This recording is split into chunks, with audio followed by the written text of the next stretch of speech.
नमस्कार, मैं शंभू कुमार सिंह और आप देख रहे हैं नेशनल दस्तक। आज विश्व श्रमिक दिवस है और सबसे ज़्यादा मार जो है वो श्रमिकों पर पड़ रही है, मजदूर पर पड़ रही है। भारत के लिहाज से बात करें, पूरी दुनिया में कोरोना है।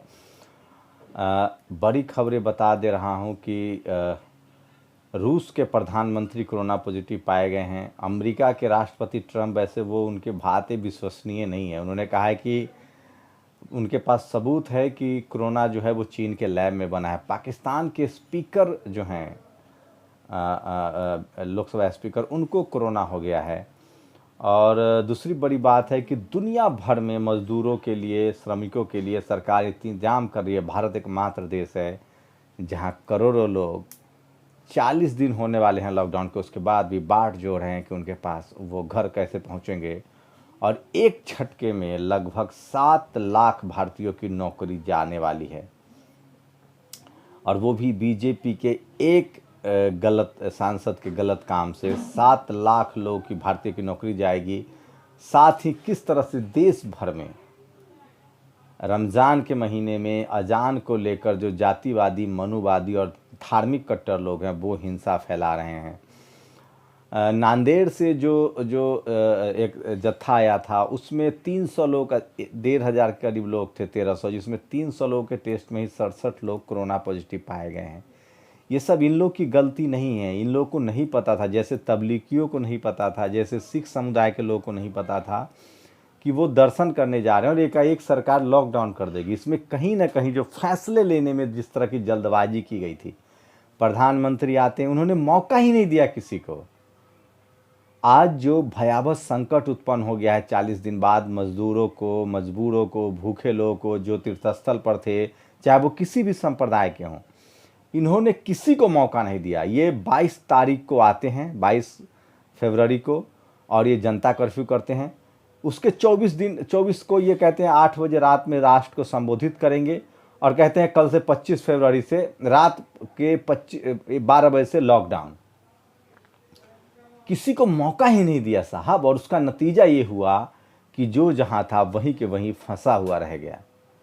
मुसलमान जब मिलने लगे तो उनको इनके मीडिया वालों ने इतना जहर बो दिया है, इतना जहर बो दिया है इस देश में। एक तो पहले से जातिवाद और सांप्रदायिक जहर था, उसके बाद कोरोना की वजह से जहर बो दिया गया है, और जहर ये बो दिया गया कि मुसलमान कोरोना फैला रहे हैं। जबकि सच्चाई ये है कि जो जहां था वहीं फंसा रह गया, और उसके लिए वो मजदूर है। तो इस तरह की गलतियां हुई है, तो इस पर बात करेंगे। आज मजदूर दिवस है पूरी दुनिया में, लेकिन भारत में सबसे ज़्यादा बुरी हालत है। अमेरिका में, ब्रिटेन में, सब जगह लोगों को भत्ता दिया जा रहा है, लोगों के अकाउंट में पैसे डाले जा रहे हैं। भारत एकमात्र देश है जहाँ का प्रधानमंत्री, जहाँ की सरकार जो है वो आपसे पैसा ले रही है। यहाँ टीएडीए काटा जा रहा है, सैलरी कर्मचारियों की घटाई जा रही है। मजदूरों को कहीं एक आदमी मुझे बताइए जो कहे कि मुझे सरकार से मदद मिली है। 500 रुपये डालने का जो ड्रामा हुआ है वो भी ड्रामा ज़्यादा है और प्रचार पैसा कम है। लेकिन आज मजदूर दिवस पर भी अगर आप टीवी अखबार से उम्मीद लगाए, और इसकी बड़ी वजह यह है कि टीवी अखबार, इस देश के जो टीवी अखबार हैं, उन्होंने जातिवाद, धार्मिक कट्टरता फैलाई है, लेकिन सरकार से जो सवाल पूछना होता है उनका, वो नहीं पूछते हैं, क्योंकि उनको पता है सरकार ने नकेल कस रखा है। ये सब सवाल वो उनसे पूछते थे जब इनकी सरकार थी, कांग्रेस वालों की सरकार थी, जो 2 टर्म और प्रधानमंत्री थे मनमोहन सिंह। ये सवाल तब पूछते हैं जब अखिलेश मायावती की हो, लेकिन ये सवाल तब नहीं पूछते हैं जब बीजेपी शासित राज्यों में सरकार हो। यूपी में लॉ एंड ऑर्डर की सबसे बुरी हालत है। मध्य प्रदेश में लगातार हत्याएं और रेप हो रही है, लेकिन ये सरकार से सवाल नहीं पूछेंगे क्योंकि इनकी वैचारिक सहमति है। तो मैं खबरों पर आता हूं कि एमपी में एक खबर आई है कि वहां नमाजियों पर हमला हो रहा है। यूपी सब कुछ थम गया है, लेकिन जातिवादी हिंसा नहीं थम रही है। ओमान में 7 लाख भारतीयों की नौकरी जाएगी। वहाँ के विदेश मंत्रालय ने साफ साफ कहा है कि हम किसी भी बाहरी को नौकरी नहीं देंगे। और खासकर गल्फ कंट्रीज में जो लोग भी रायता फैला रहे थे, पूरी दुनिया में एक छवि बन गई कि भारत मुसलमानों को 2म दर्जे का नागरिक बताया जा रहा है, प्रताड़ित किया जा रहा है, और ये सच बात है। अच्छा, ये मत बताइएगा कि ये हमारा निजी मामला है। आप पाकिस्तान पर बोल रहे थे ना, बांग्लादेश पर आपका संसद में बोला जा रहा था ना, बांग्लादेश पर बोल रहे थे, पाकिस्तान पर बोल रहे थे, अफ़गानिस्तान पर बोल रहे थे, अब पूरी दुनिया आप पर बोल रही है। अब बताइए, और आपकी निर्भरता है पूरी दुनिया पर। आपके यहाँ कोई दुबई वाला तो नौकरी करने आता नहीं है, गल्फ़। और रही सही काम जो है उन्होंने कर दिया किसने? ये तेजस्वी सूर्या जो बीजेपी का सांसद है, उसको तो जेल भेजना चाहिए। उसने जिस तरह के एंटी वुमेन महिला कमेंट किया, उसके बाद जिस तरह से गल्फ़ में उसको हुआ, उसके बाद से इनकी खुदाई होने लगी। अभी भी लोग नहीं सुधरे हैं, मीडिया वाले भी नहीं सुधरे हैं। थोड़ा बहुत डंडा चला। कल प्रयागराज में आपको देखिए कौन लोग गाली गलौज करते हैं, कौन लोग जातीय हमला बढ़ाते हैं, कौन लोग सांप्रदायिक दंगा बढ़ाते हैं ट्वीट के जरिए। उन सब की पहचान कीजिए, लेकिन उनको सैया भय कोतवाल तो डर काहे का। पीएम केयर्स पर सवाल, लेकिन जो वाजिब सवाल उठा रहे हैं उनको भी डराया धमकाया जा रहा है। तो ओमान में साफ साफ कह दिया है कि वो भारत के लोगों को नौकरी नहीं देगा। बाहरी उसने कहा है, लेकिन ओमान में 7 लाख भारतीय हैं। अमेरिका ऑलरेडी कह चुका है। गल्फ़ कंट्रीज में छटनी हो रही है। तो सोचिए, भारत में ऑलरेडी पहले से ही बेरोजगारी का ये आलम है, और बाहर से लोगों को जब निकाल देंगे तो अर्थव्यवस्था तो गिरेगी ही। लोग क्या करेंगे ये समझिए। और ये कौन लोग हैं आपसे छुपा हुआ नहीं है। जो मज़दूर है उसकी एक आइडेंटिटी है, उसकी एक कैटेगरी है, SC ST OBC माइनॉरिटी, और वो लोग हैं। और किन की वजह से हो रहा है वो आप समझ सकते हैं। तो आज विश्व मजदूर दिवस पर, श्रमिक दिवस पर सबसे ज़्यादा स्थिति में श्रमिक हैं। सोचिए 40 दिन बाद भी कोई प्लान नहीं है सरकार के पास। बस से कैसे लोग आएंगे? अब जाके बिहार की सरकार ने मांग की है कि ट्रेन चलाई जाए, स्पेशल ट्रेन चलाई जाए। लोग जो कहानियाँ सुना रहे हैं, जो पैदल चल चल के आ रहे हैं, मेरे पास वीडियो एडिटर नहीं है लॉकडाउन की वजह से, इसलिए मैं जो कहता हूँ दिन भर पढ़ता रहता हूँ इनकी खबरें आप तक पहुँचाने के लिए।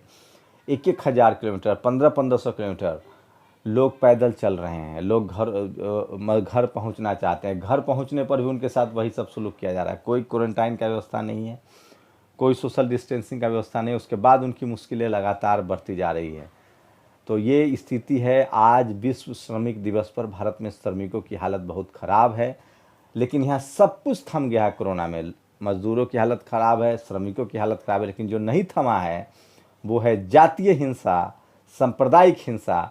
जातिवाद का कहर लगातार जारी है। खासकर बिहार से जिस तरह की खबरें आ रही है, चाहे वो रेप की घटना हो, मारपीट की घटना हो, लगातार लोग इसके बहाने हमले कर रहे हैं।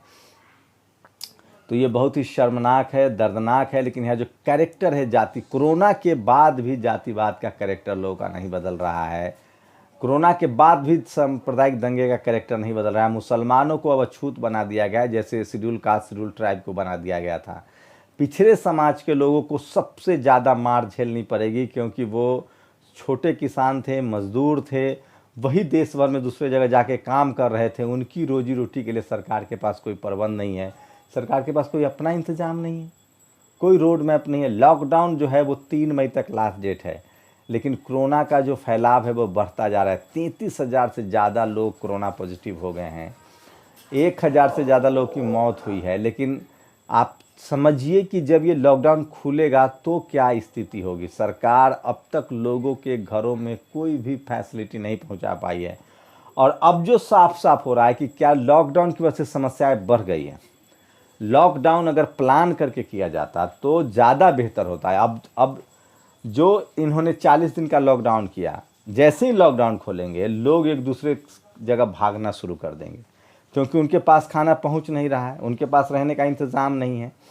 और जहाँ जहाँ सोशल डिस्टेंसिंग होता है लॉकडाउन में, लोग घरों में बंद होते हैं। लेकिन लॉकडाउन की वजह से लोग जो हैं और सिमट गए, एक ही टॉयलेट इस्तेमाल कर रहे हैं, एक ही कमरे में रह रहे हैं। तो ये जो तेज़ी में जो उठाया गया कदम था सेकी बघाड़ने के लिए, अब उल्टा पड़ने वाला है। और अभी कोरोना जो एक्सपर्ट कर रहे हैं पूरी दुनिया में कि कोरोना अभी बूम करेगा, तो सब कुछ उल्टा पुल्टा हो रहा है। लोग अभी से ही पैनिक हो रहे हैं। लोगों को घर तो भेजना पड़ेगा आपको, क्योंकि उनके पास रास्ता नहीं है। और जहाँ जहाँ लोग बहुत ज़्यादा संख्या में रुके हैं उसमें कोरोना के सिम्टम्स आ रहे हैं। तो सरकार की तैयारी जीरो थी, सरकार ने सब कुछ हड़बड़ में कर दिया, सब कुछ गड़बड़ होता जा रहा है। कुछ बढ़िया हो रहा है तो मुझे बताइए। रही बात जो middle class, upper middle class के लोग हैं, उनके पास जो राशन है, जो लूट मच रही है, सामान के दाम बढ़ा के बेचे जा रहे हैं, वो बहुत खतरनाक है। और जो आम मजदूर दिवस के दिन मजदूर जो हैं वो भुखमरी के कगार पर हैं। आप लोग की प्रतिक्रिया दीजिए। मेरे पास आज से मैं फिर वीडियो डालूंगा कि किस तरह से लोग जो हैं वो मजबूरी में देश भर में फंसे हुए हैं और वो घर जाना चाह रहे हैं। सरकार ने जो एडवाइजरी जारी की है 3 तारीख के बाद बहुत बड़े पैमाने पर भगदड़ मचने वाली है अगर सरकार ने सही इंतजाम नहीं किया तो, क्योंकि लोग के पास खाना नहीं रहेगा, वो बैरियर तोड़ेंगे। तो मज़दूर दिवस पर मज़दूरों की हालत भारत में बात करें तो सबसे बुरी हो गई है, दयनीय हो गई है। और सबसे बड़ी विडंबना है कि 40 दिन बाद भी मुझे कोई सबूत दीजिए, मुझे कोई प्रूफ दीजिए कि सरकार खासकर क्या कर रही है। बीजेपी शासित राज्यों की बात करें तो और बुरी स्थिति है। हाँ, उद्धव ठाकरे, हेमंत सोरेन ये बढ़िया कर रहे हैं, सामाजिक संगठन बढ़िया काम कर रहे हैं, तमाम विपक्षी नेता बढ़िया काम, इवन दिल्ली में बीजेपी के लोग खाना पहुंचा रहे हैं जो विपक्ष में हैं।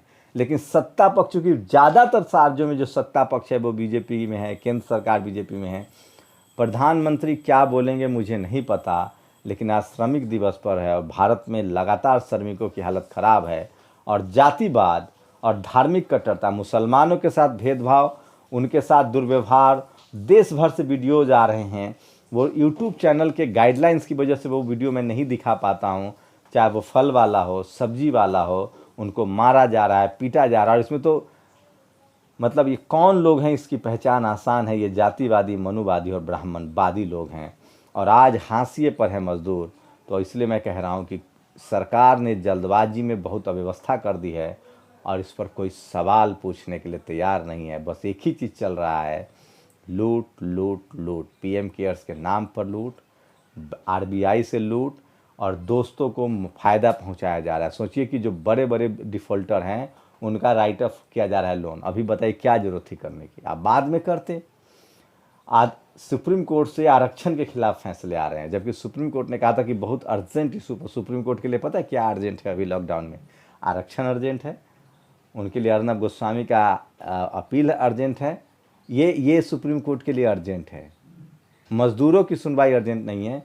और सबसे बड़ी बात है सीए के एनएसए के प्रोटेस्टर्स को गिरफ्तार किया जा रहा है।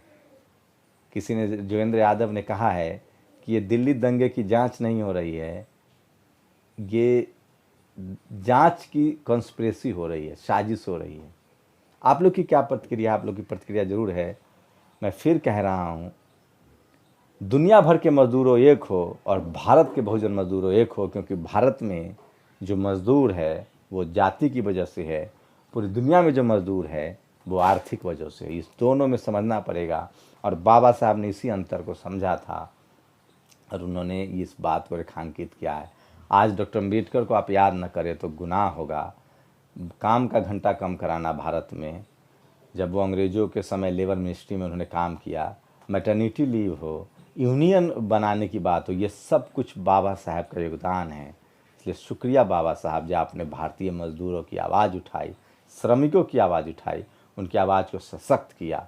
चाहे वो भारत में यूनियन, श्रमिक यूनियन की बात हो जो अब लगभग ख़त्म कर दिया गया है, भारत में काम के घंटे की बात हो जो अब कॉरपोरेट की वजह से शोषण शुरू है, भारत में तमाम एडमिनिस्ट्रेटिव सिस्टम के जानकार थे बाबा साहब। मैटरनिटी लीव हो, योजना आयोग हो, पावर ग्रिड हो, प्रोजेक्ट हो बड़े बड़े, ये सब उनकी देन थी, क्योंकि वो अर्थशास्त्री भी थे, समाज वैज्ञानिक भी थे, आधुनिक भारत के निर्माता थे।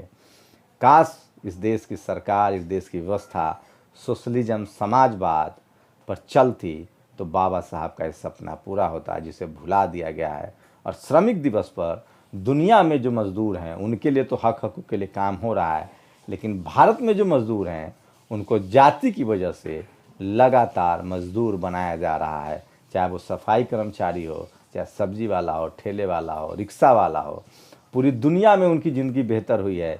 भारत में सबसे शर्मनाक हुआ, इस देश में सबसे पहले किसी नौकरी को प्राइवेटाइज किया गया तो वो सफाई कर्मचारियों की नौकरी प्राइवेटाइज की गई, और वो करने वाले थे इस देश के प्रधानमंत्री अटल बिहारी वाजपेयी।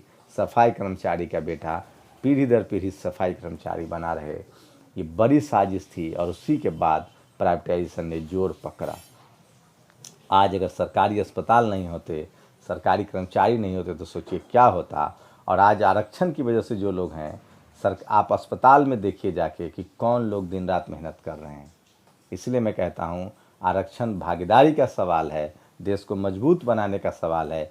इसलिए मैं कहता हूँ दुनिया के मज़दूरों एक हो और भारत के बहुजनों एक हो, क्योंकि भारत में जो मजदूर है वो बहुजन समाज के लोग हैं। आप लोग अपनी प्रतिक्रिया जरूर दीजिए। शुक्रिया।